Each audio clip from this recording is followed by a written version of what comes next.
ఒకే జీవము, నా ద్వారా తప్ప పరలోకానికి ఎవరు కూడా ఎక్కిపోరు. ఎందుకు ఆయన్నే ఎందుకు నమ్మాలి?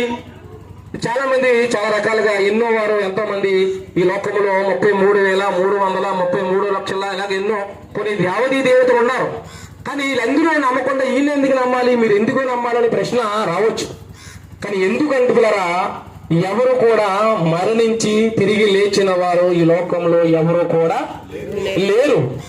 అందుకే ప్రభువైన యేసుక్రీస్తు వారిని నమ్మంపిల్లారా. అయితే ఈ భూమి మీద పుట్టిన ప్రతి మనిషి ఏమవ్వాలి చెప్పాలి? ఏమవ్వాలంటే దేవుడు ఒక క్రమాన్ని పెట్టాడు. మనిషి మట్టి నుండి తీపడ్డాడు కనుక వెనకటి వల్లే మనిషి ఏమైపోవాలి? మట్టిలోకి వెళ్ళిపోవాలి. అయితే మనిషి ఎందరు పురుషులు కలయిక? ఇద్దరు పురుషులు కలయిక. ఒకడు బాహ్య పురుషుడు, రెండో వాడు ఆంతర్య పురుషుడు. అంటే బాహ్య పురుషుడు అనగా ఈ దేహము, ఈ మట్టి దేహము. ఆంతర్య పురుషుడు అనగా నేనే మనమై ఉన్న ఆత్మ. ఈ ఆత్మ ఎక్కడ నుండి వచ్చిందనే విషయం మనందరికీ తెలియాలి. ఈ ఆత్మ పరలోకములో దేవునిగా ఉండి ఇలా ఆదాము ద్వారా మనమందరం ఈ గర్భంలోకి భూమి మీద మనం వచ్చి ఉన్నాం. అయితే చనిపోయిన తర్వాత ఎందుకు మనం పరలోకానికి వెళ్ళలేకపోతున్నాం అంటే పిల్లరా, ప్రతి మనిషి కూడా కర్మ పాపం అనేది ఒకటి చేస్తూ ఉన్నాడు. కానీ చాలా మంది అనుకుంటారంటే పుట్టుకతో ప్రతి ఒక్కరు పాపలు అనుకుంటారు. కానీ పిల్లరా, పుట్టుకతో ఎవరు కూడా పాపులు గారు. ప్రతి ఒక్కరు ఆజ్ఞాధిక్రమం చేయడం ద్వారానే ప్రతి మనిషి పాపముగా మారుతా ఉన్నాడు. ఈ పాపం పోవాలంటే ఎక్కడ రావాలి? చాలా మంది చాలా రకాలుగా ఈ మధ్యకాలంలో మనుషులకు డెంగ్యూ జ్వరాలని, టైఫాయిడ్ జ్వరాలని, అనేక చిగురుకుని అనేక రోగాలు వస్తూ ఉన్నాయి. ఈ రోగాలకి ఎక్కడ పోతాం? హాస్పిటల్కి పోతాం ముందు కోసం. కానీ పిల్లలు ఆత్మకు పెట్టిన రోగము, ఆత్మకు పెట్టిన ఈ పాపం పోవాలంటే ఎక్కడ ఈ ప్రపంచంలో లక్షల కోట్లు ఇచ్చిన దొరకనటువంటి పరిస్థితి ఏర్పడతా ఉంది పిల్లరా. అది ఎక్కడ జరుగుతుంది అనే విషయం మనం ఆలోచన చేయగలిగితే, అదిగో యేసుక్రీస్తు వారు అంటున్నాడు, ప్రతి పాపము నుండి విమోచించే రక్తము మన ప్రభువైన యేసుక్రీస్తు వారి రక్తము తప్ప మరి ఏమీ లేదనే విషయం మనకు అర్థమవుతా ఉంది. పాపాత్మ మనకు అందరికీ తెలుసు. 5వ గ్రంథాల్లో కూడా మనకి ఈ పాపం పోవాలంటే బలి ఇవ్వాలనే విషయం మనకు స్పష్టంగా అర్థమవుతా ఉంది. అందువల్ల ప్రతి ఒక్కరు కూడా పాపం పోవాలంటే మనకి రక్తము అవసరము. ఆ రక్తం కూడా ఏ రక్తం పడితే ఆ రక్తము మనకి పనిచేస్తుందా? జ్వరం వచ్చినప్పుడు పిల్లరా పారాసెటమాల్ టాబ్లెట్ వేసుకోవాలి, వేరే వేసుకుంటే పని చేయదు. అందువలన పాపానికి ఏ రక్తం పడితే ఆ రక్తం పని చేయదు. ఏ రక్తం అంటే పరిశుద్ధుడిగా బ్రతికిన వాడి రక్తం మాత్రమే పనిచేస్తుంది.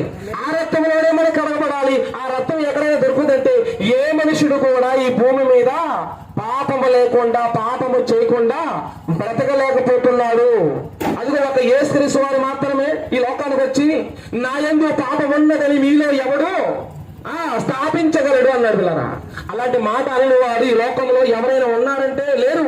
ఒకే ఒకడు సగపురుషుడు, యుగ పురుషుడు, యూదులకు రాజైన మన ప్రభువైన యేసుక్రీస్తు వారు మాత్రమే ఉన్నాడని చెప్పి మనకి లేఖనాలు సెలవిస్తా ఉన్నాయి.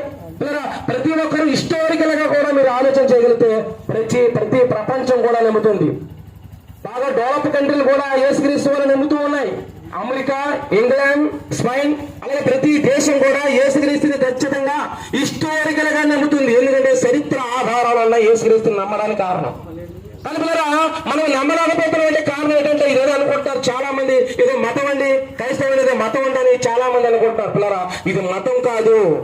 ప్రభు దగ్గరికి వెళ్ళడానికి, క్రీస్తు దగ్గరికి వెళ్ళడానికి ఇది ఒక మార్గం. పిల్లరా, అందులో చాలా జాగ్రత్తగా గమనించాలి. ఇది ఒక మార్గం మాత్రమే, ఇది మతం కాదమ్మా.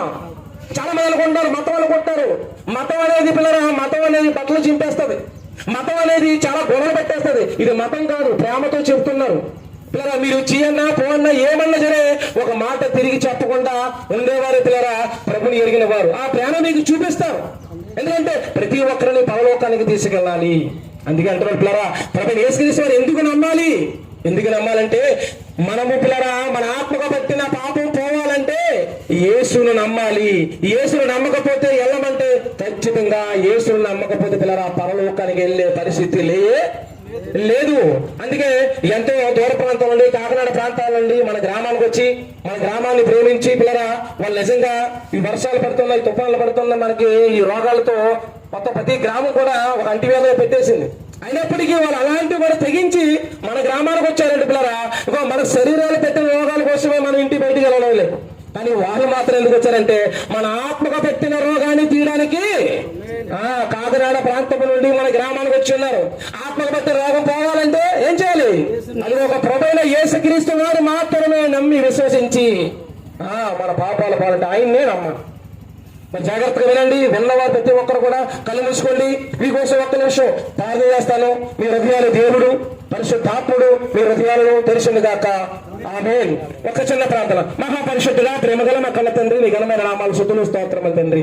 ఇదే దేవా, మీ కుమారుడైన యేసుక్రీస్తు వారి లోకానికి వచ్చి దేవా తండ్రి, ఈ గ్రామంలో తండ్రి ఆయన ఎందరైతే పాపం చేత పెట్టి పీడించబడుతున్నారో అలాంటి వారి కోసం తండ్రి దూర ప్రాంతాల నుండి మమ్మల్ని ప్రేమించి మా గ్రామాన్ని ప్రేమించి సహృదయంతో దేవా తండ్రి ఆయన మీ కుమారుని ఈ గ్రామాన్ని తీసుకుని వచ్చినందుకు మీ స్తోత్రము దేవ. విన్న వాక్యాన్ని ప్రతి ఒక్క హృదయంలో దేవ తండ్రి నాయన మీ ఆత్మ సహాయం ద్వారా తండ్రి నాయన హృదయాలను తెరవండి దేవ. తెరిచి దేవ తండ్రి నాయన గుణపముతో పొడవబడి నేను పాపినని గ్రహించి మారు మనసు పొందడానికి దేవతండ్రి నాయన మీ కృప తెచ్చామని దేవతండ్రి వచ్చిన ప్రతి ఒక్క బిడ్డను కూడా మీరు దీవించి ఆశీర్వదించమని విన్న వాక్యాన్ని ప్రతి ఒక్క కుటుంబాల్లో తండ్రి ఆశీర్వాదంగా శాంతి సమాధానం కలుగును గాక. మా ప్రభువైన యేసుక్రీస్తు వారి నామమున అడుగుచున్నాను పరమ తండ్రి. ఆమేన్.